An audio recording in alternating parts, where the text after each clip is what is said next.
You are listening to Radio Belvaspita, South Africa. Our radio show is dedicated to creating a supportive environment for the spiritual light family from around the globe. Our mission is to support humanity as we journey through our evolution and ascension with education, awareness and inspiration through the teachings of the mystic and seer Almin and the miraculous healing modality of Belvaspita. During the next hour, Team Belvaspita South Africa will share unfolding cosmic facts, wisdom, spiritual insights, fun, and music in a safe and sacred space of togetherness in the oneness of infinite love, praise, and gratitude. Thank you for joining us for this episode. You are listening to Radio Belvaspita South Africa, broadcast from our studios in Johannesburg. Hello everyone, this is your host Paul on Radio Belvaspita South Africa's episode for the 28th of September 2017. Thank you for listening in, tuning in to us as we broadcast out to the world, north, south, east and west, and the directions are very important to understand because of some of the audio clips from the Seer Almin which we will be playing during tonight's show. Unfortunately, we are not able to produce a live show this evening, so it is a pre-recorded show, but there's no reason why we can't all enjoy each other's company and in the presence of the Seer Almin's teachings. So I'd just like to share with you for the next hour, let's join together and just to share some time to be together as we listen to Almin, as we work through the processes. And what we'd like to do is take you back to 2008, and we're going to first of all start playing a clip by the Seer called The Return of White Magic, where Almin discusses the re-emergence of white magic on planet Earth. And she'll explain the common forms of depletive magic and how even the various shades of benign magic have sprung up from these. Then we're going to shift a little bit forward into 2013, where Almin goes into her underworld, Reclaiming the Cosmic Underworld series of discussions and classes. It's called Magic and the Toltec Warrior, and she discusses the archetypal roles of the sage and the warrior in the reality of magic. And this is taken from the second video in Almin's discourse, Reclaiming the Cosmic Underworld, and this was recorded in September 2013. Then we're going to move forward to January this year, where in her New Year's address for 2016, Almin looks at the epidemic of depression. She explains her life has indeed provided the means for deep enjoyment, but that the required brain centers have lain dormant through misuse. This has in turn disabled the higher functions of the corpus callosum, resulting in a reality of drudgery and inertia in which the illusion of a static fixed reality obscures the high heart's knowing of the fluid nature of space and time. These components come online once we truly claim our magical reality. So you see that's the theme of the process, is how to understand the aspects of bringing reality back into one's own life and therefore back into the reality on a cosmic level. And as our universe is really just the microcosm of the macrocosm, how we can influence and work with all of that. Then we're going to have a very short clip after that called The School of the Gods, and Almin will tell us there really is about, the school that we are learning to become what we need to become, or just to really rather re-emerge these particular processes. But that's a short clip, but thoroughly enjoyable. Then we're going to end off with a beautiful meditation by Almin, Ceasing to Strive, opening up to a life of miracles. And I really hope that you enjoy that. So from myself and Nico and the team, school holidays are really here, so there's just some processes going on that we need to bring together for next week's show. But for tonight, just let's share some time as a light family together. And once again, thank you for tuning in. We'll be back next week to discuss more about the aspects of how death has shifted and the consciousness of humanity has completely evolved into another way of being. Until then, goodbye. It's time for us to take a little peek at what it means to have white, incorruptible magic back among us here on Earth. At the end of 2006, the library of Isis opened, followed thereafter by the library of the Order of the White Dove, and very soon after the Serpent Library or the Sacred Kundalini Libraries. It has been followed by multiple libraries since.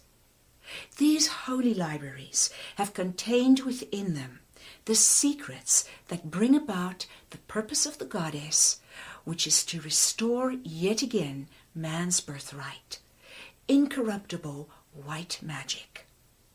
But why is it that we have such a knee-jerk reaction when the word magic is mentioned? Well, there is a good reason for it, because all the forms of magic had two very unsavory beginnings, whether benign or not.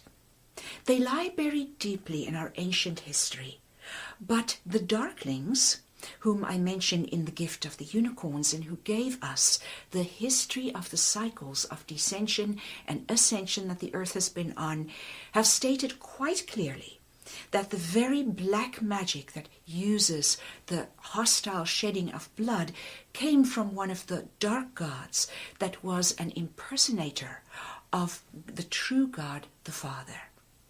The other orders of magic, which can be used either for benign or not so benign purposes, came from the star system of Orion. This too has been etched on the walls of Chichen Itza. It is a very old story, and it was in exchange for a mineral that resided on Earth in copious quantities. This mineral the Orions wanted, and to greedy men they gave the gift of their magic, left brain magic, called by the Toltec seers first ring magic, using multiple rituals and so on, but with limited source of power, for that is what the left brain has. They took the mineral, but that mineral enabled man to see the unicorns and the fairies and the elves and the angels, because it enabled portions of the brain to interpret and the third eye to properly see interdimensionally. They took it and pillaged the earth of it until nothing was left. And man fell in their ability to see these things. The magical world all but disappeared. Yet again, Mother is restoring it.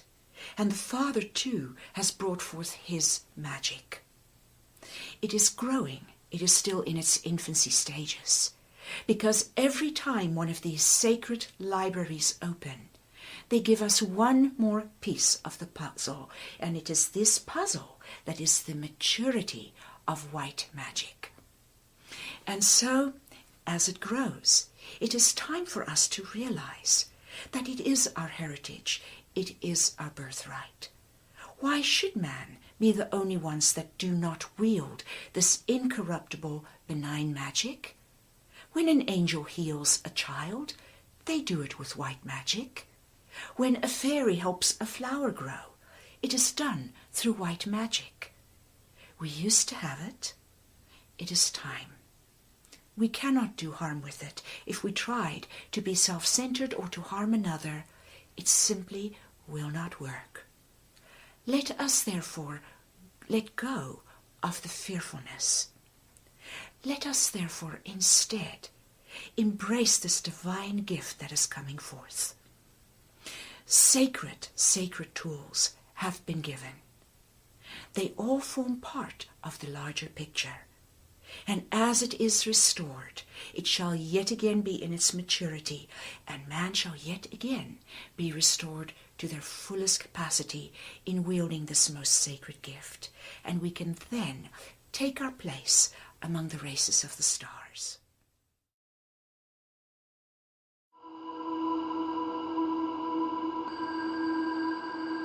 Now, there is another reality we have been studying, and it is in fact the direction of the north and the east. When you look at the vertical figure 8 of the I Ching, the Zolkin, the Tree of Life, etc., the north is in the very top and the east is below it. They're both part of the upper loop of the figure 8. So those hold the kingdom of magic, the reality of magic.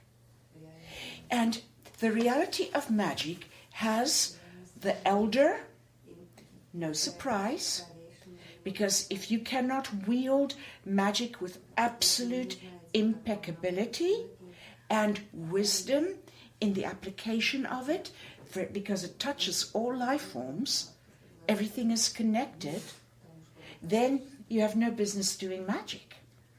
So the elder, the sage, the wise one, is part of this reality, and it represents the east. In the north is the warrior. What does the warrior have to do with the magical realms? We have not understood warriorship. Those who studied with me before this journey became a calling that I could not say no to, studied the Toltec way. And a group would usually commit to 3 week-long times spent with me in training for a year. If they wish to continue, they can. And I trained apprentices to become Toltecs. You only become a Toltec when you have mastered certain things within. But it is an inner spiritual warriorship.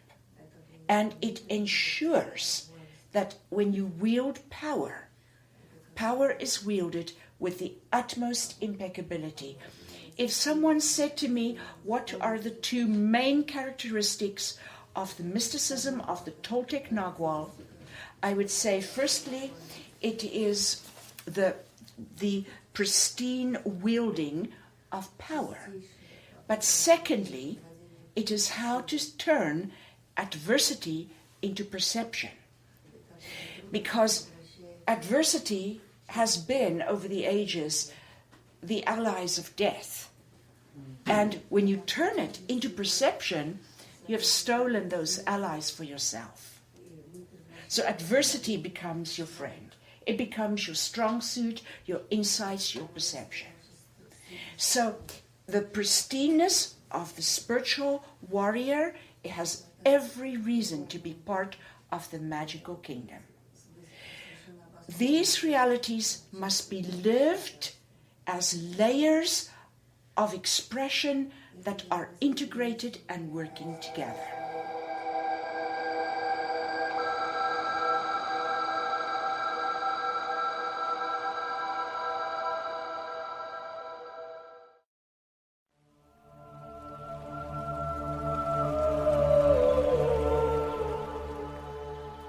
For eons, man has been plagued by the mysteries of the universe around him, and the secrets that obscure the reason for his existence. We will attempt tonight to give as many answers as we can about the meaning to life and probe the hidden laws of the universe. And so, we will begin by asking the question, why are so many people on endless depressants? Even among college students, the statistics are staggering. There is a topic that is mostly ignored by professionals and teachers alike. When people inevitably encounter the grinding tedium of daily life, they are diagnosed as depressed and gives medication to deal with it if they go to the doctor. But it doesn't go away, and so it returns to rear its head again. Why is there drudgery? And also, what is drudgery? Drudgery can be defined as an attempt to combat inertia. I have found 2 types of inertia, a proactive inertia and a passive inertia. In separation consciousness, inertia is proactive. It requires that it be fed energy on a continual basis just to maintain the status quo, just to retain what we've achieved. It's like rolling a rock up a hill. One has to keep it from rolling backwards by exerting constant pressure. There is a saying, life is a journey, not a camp. One is either going forwards or backwards, depending on how well your passion can overcome the inertia. Where does the passive inertia fit in? When one enters the stage of losing egocentricity, becoming one with all things, the passive inertia results from the deep bliss that lures one into inactivity and lack of motivation. If one succumbs, your personal power and consciousness drains away. For the masses, the drudgery comes therefore from realizing that they have to keep pushing the rock of life or it will roll down the mountain. It's the ultimate example of work that never gets done. That truly could be depressing, since one has nothing to show for it at the end of one's life. But a battle well fought is its own reward. The reason for this is the inner strength it gives. Physical life in duality is like the bean sprout fighting its way upward into the sun. It cannot see what lies beyond as it battles its way upward through the opposing soil. It only knows that not to do so is to perish. But this preparatory stage gives it the strength to withstand the wind and the rain as it emerges as a bean plant. If drudgery is the response we feel when we encounter inertia as a cosmic principle present in duality-based realities, how can we handle the depression? I have noticed that those who thrive are those who take personal responsibility for their own well-being. Only you can change your life from tragic to magic.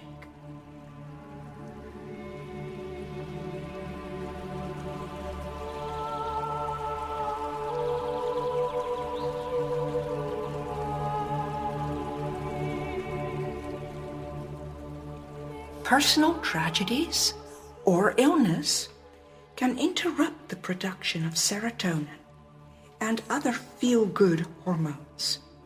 This is particularly the case for women who have just given birth.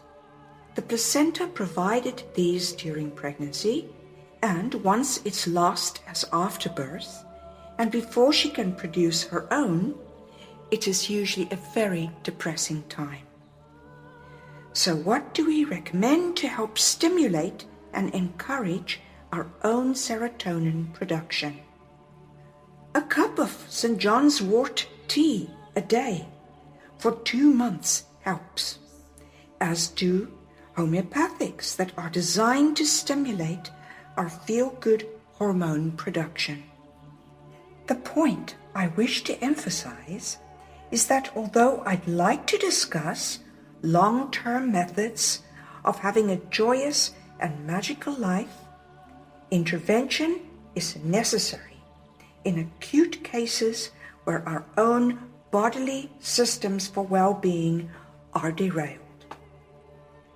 In the perfection of existence, we have often said that the purpose of life is enjoyment. Surely then, life has provided a means by which this can be a journey of joy. And it did. It can be ours if we claim it. It brings online 3 areas of the brain that through misuse lie dormant.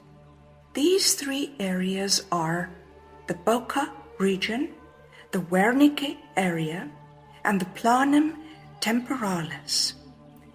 We can have magical manifestations and revelations to bring the joy of the magical life into our journey. The restoration of magic replaces the drudgery. The quality of the journey is so enhanced that it doesn't really matter that it has no end or is repetitive.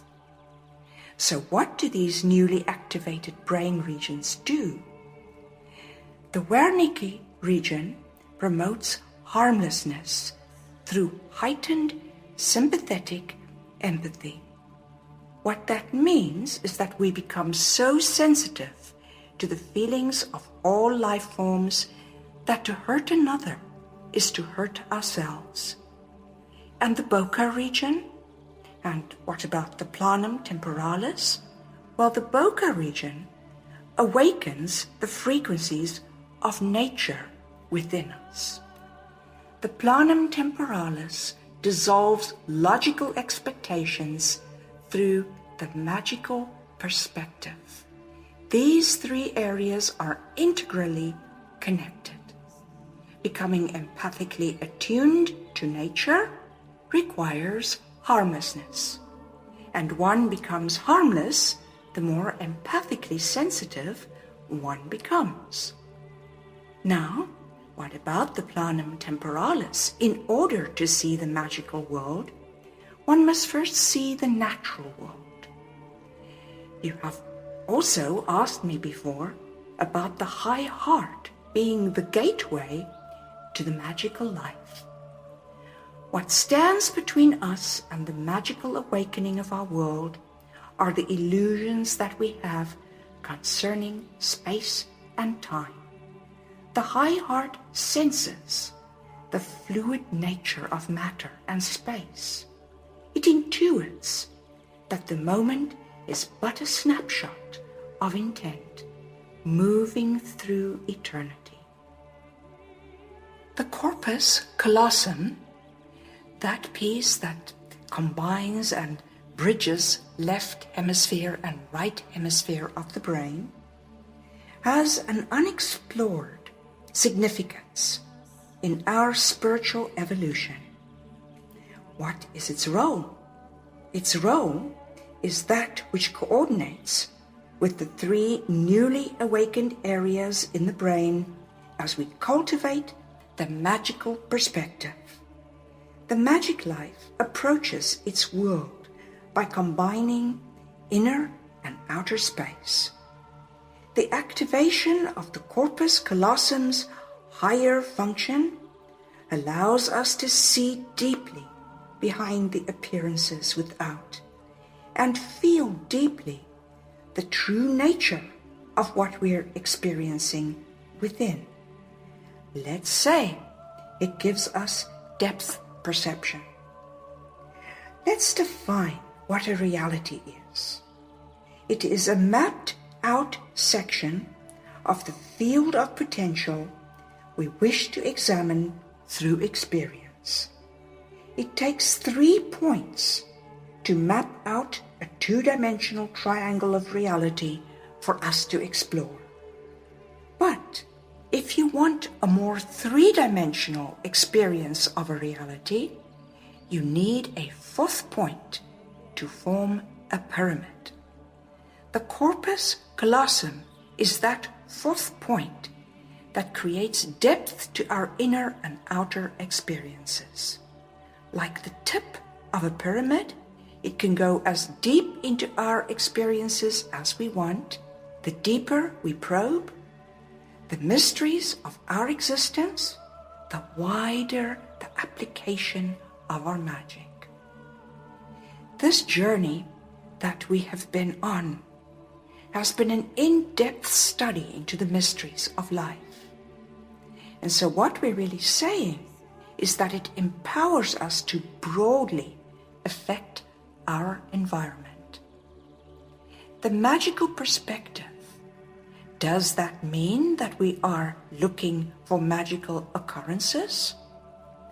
To look for miraculous manifestation blocks entry into the magical life. Be aware of them with gratitude, but seek instead to sense the magical essence within all life. This inner exploration of life is done through our inner senses response. Life responds magically to such an approach. But what message can I leave with my light family to help lift you up and over the drudgery of everyday life? There is no drudgery anywhere. Life is a miraculous journey of ever new discoveries. Drudgery is an illusion conjured up by the unaware and those who have lost their vision and the poetry in their hearts. It is true that we are encountering a destructuring of many societal values we have held dear. This is always the case before a huge evolutionary shift, or at the end of an age-old cycle. It could be easy to succumb to the despair of the world. But in the burnt-out, blackened field of civilization's crumbling, a single blade of new green grass pushes through the ashes. Before our appreciative awareness, it flourishes into spring. Choose to see the magic of new beginnings. You are the bringers of a new tomorrow. You are the holy ones of the earth.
Well, my brothers and sisters, this is called the School of Gods. Why?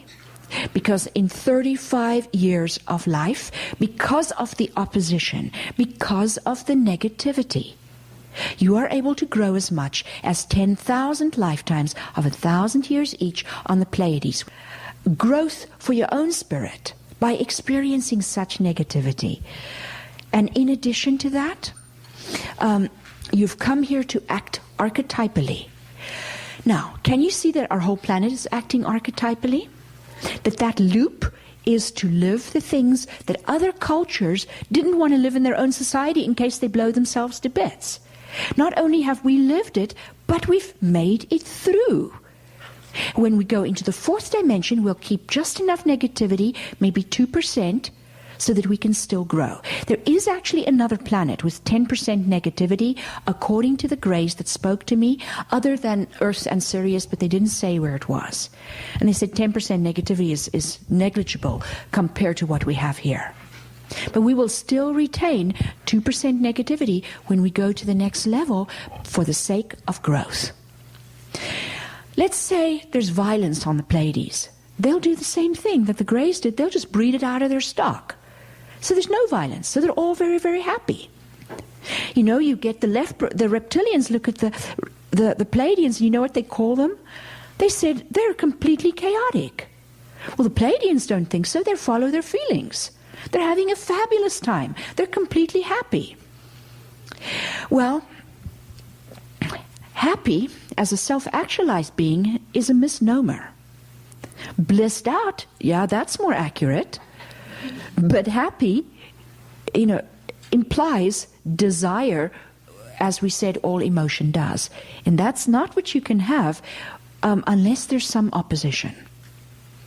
Because desire to live comes in the face of some opposition. And there's hardly any negativity there. The 9/11 thing, incredible catastrophe. But the heroism, this is the stuff humans are made of. I tell you what, then I am proud to be in human form. Because such heroism does not exist on other planets. Why? I know why. Because I had it all year long. They simply allow. Because they're self-actualized beings, they have no desire to change anything because they see the perfection of all things. So a child might be drowning out in the sea. Would they swim out and get the child? No, because they'll see the child quite happy in the spirit world thereafter, and that the parents will make it through, and the pain will teach them this and that, so they won't save the child. They allow. That's what is on other planets. Why? Because they've gone into God consciousness. God allows. That's the part that we forget when we rant and rave against God. Many people do. How can you allow such a thing to happen? That which is called inherent awareness, which is the awareness of God, simply is. It simply allows. And when I entered that this last year, I simply allowed.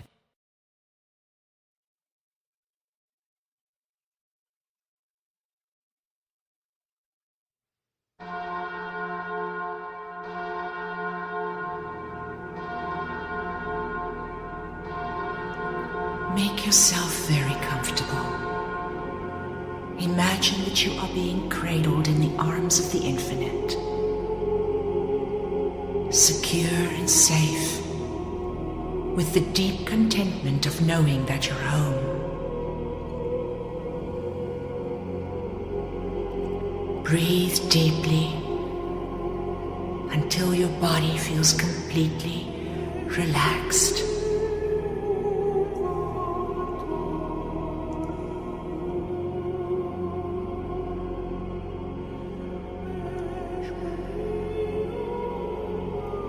When you have finished, the deep breaths that have released all the tension from your body, scan it from head to toe to make sure there are no pockets of tension remaining. Whatever you find, breathe deeply, breathing out the tension until it too is resolved.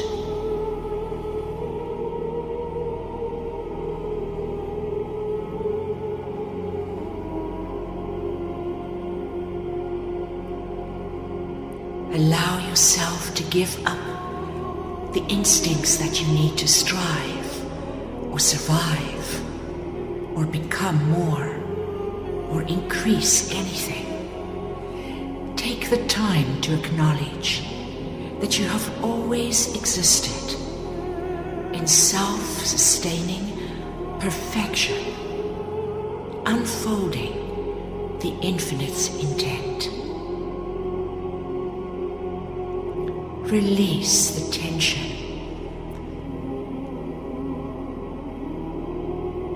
Breathe deeply.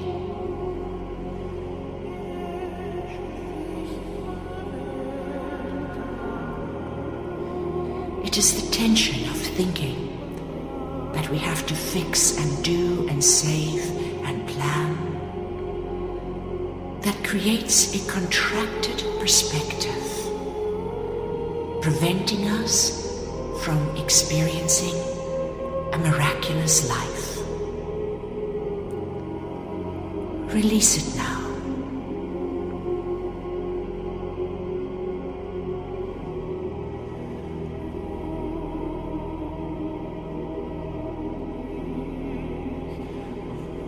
In knowing there is nothing to get or become, you receive. In trusting that you as everything, a current within the infinite's being, are complete and whole. Miracles manifest.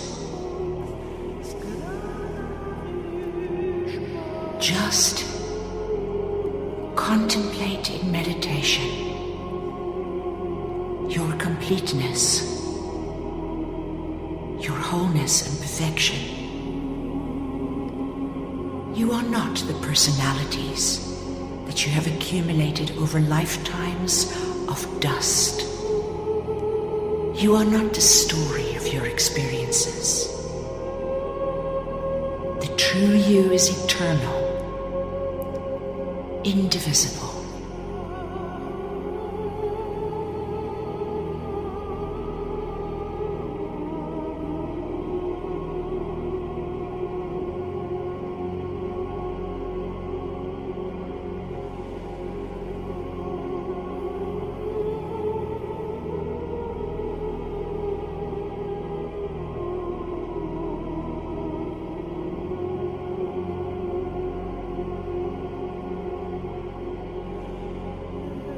Release with deep sighs all the striving that has been there for lifetimes.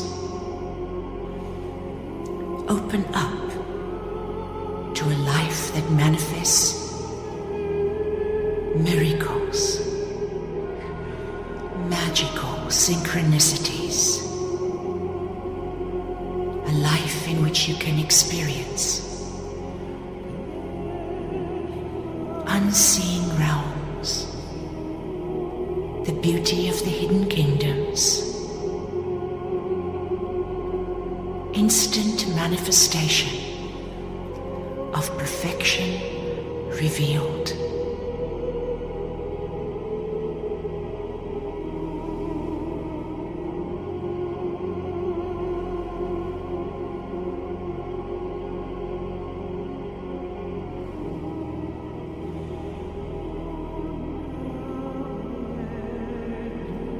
Remove the need to do, to strive. And as you lie in the infinite's embrace, open up to experience, to receive. Be prepared to be amazed.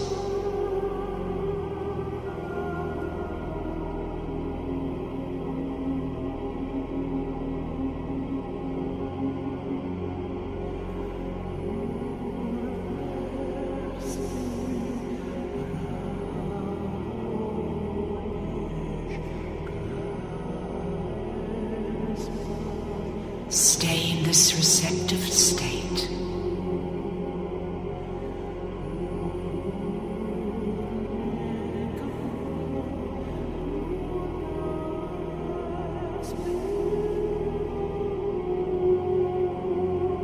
Cradled in the security of your infinite beingness, allow yourself just to relax.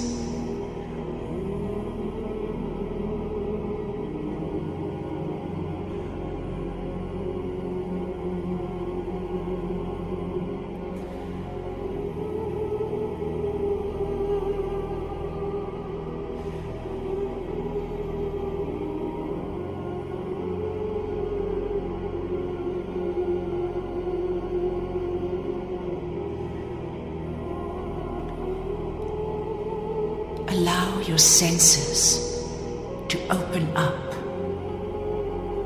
with intention, like portals for the mystical life.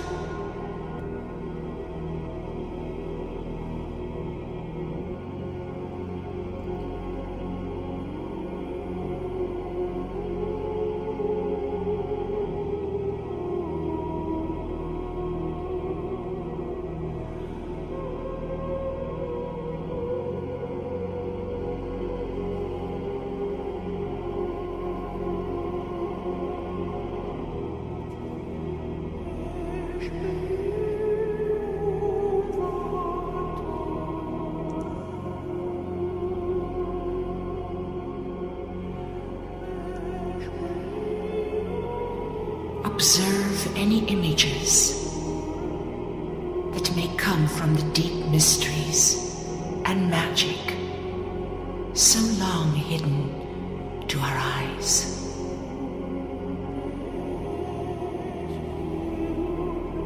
Do you see the fairy kingdom move effortlessly through their little towns, their homes? See the beauty that they create with their magic as they work on the nature kingdom, how through dance and song they help the flowers grow, the joy they take in their creativity.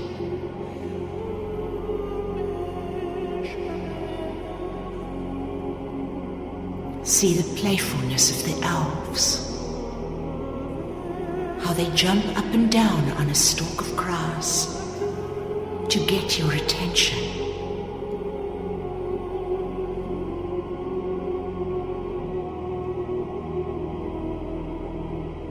How lovingly they do their work. All is play, all is a delight. See this, for it exists within you as well. The innocent playfulness in our work.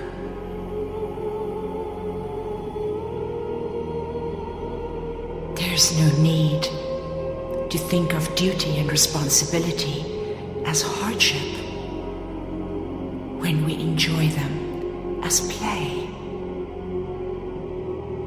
It is in our resistance to life that we block the miracles of the hidden realms. Release. Embrace your work, your responsibilities as privileged play.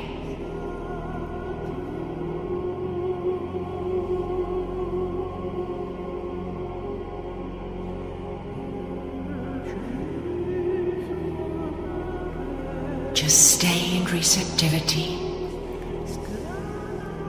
allowing image after image to flood your awareness.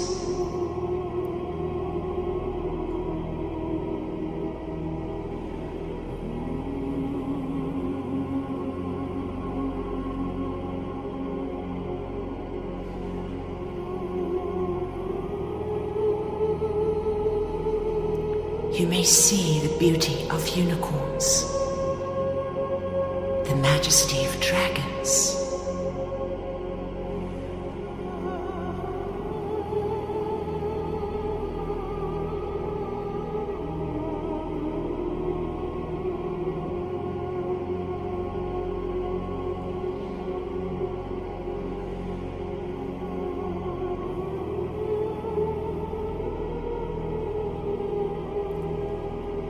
the magical places of the earth will open to you when resistance is released, when you are willing to receive.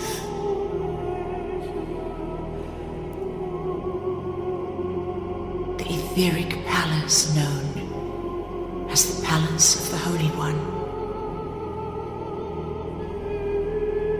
the gardens where unicorns play, the mer people, the giants.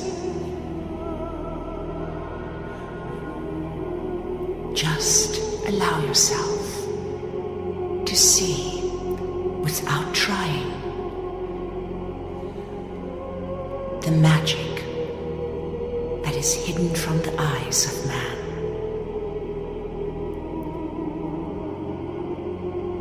Take your time, but as you close this meditation, let this become a way of life.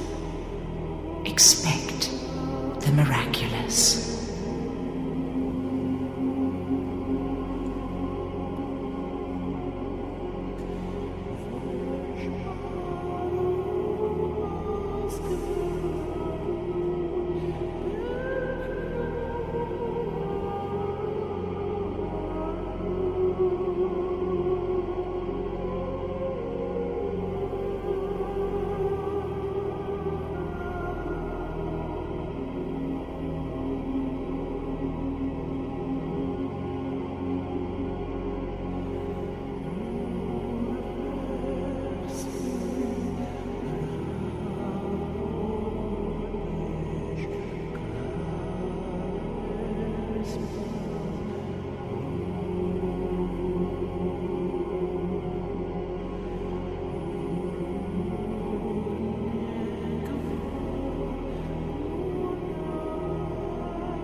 Spirit.